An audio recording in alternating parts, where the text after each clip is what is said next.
আমরা সবাই কম বেশি গুনাহ করি, কিন্তু আল্লাহ তাআলা সবচেয়ে বড় যে গুণটা দিয়েছেন সেটা হলো মাফ করে দেওয়া। আজ জানব এমন 5টি আমল যেগুলোর মাধ্যমে আল্লাহ তাআলা গুনাহ মাফ করে দেন। ভিডিওটা শেষ পর্যন্ত দেখবেন, কারণ শেষ আমলটা অনেকেই ভুলে যান। 1 নম্বর আমল, তওবা। তওবা মানে শুধু আস্তাগফিরুল্লাহ বলা নয়। তওবার 3টি শর্ত আছে। 1, গুনাহটি ছেড়ে দেওয়া। 2, মন থেকে অনুতপ্ত হওয়া।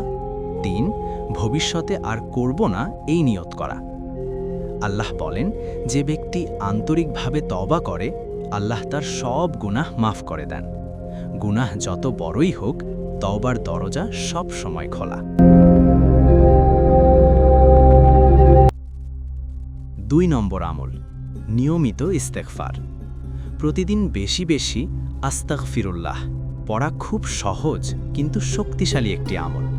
রাসূল সাল্লাল্লাহু আলাইহি ওয়াসাল্লাম দিনে 70 বারের বেশি ইস্তেগফার করতেন।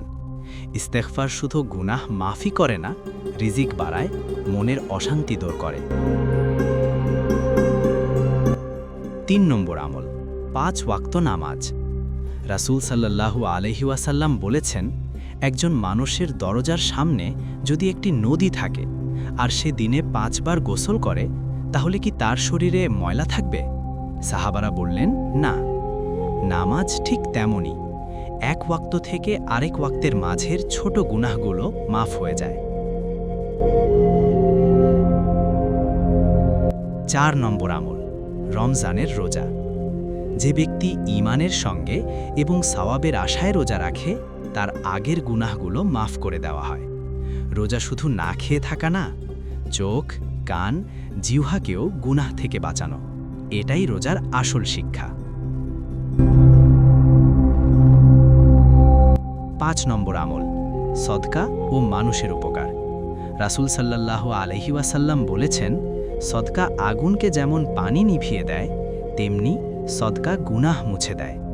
টাকা না থাকলেও সমস্যা নেই, ভালো কথা বলা, কারো উপকার করা, রাস্তা থেকে কষ্টদায়ক জিনিস সরানো, সবই সদকা।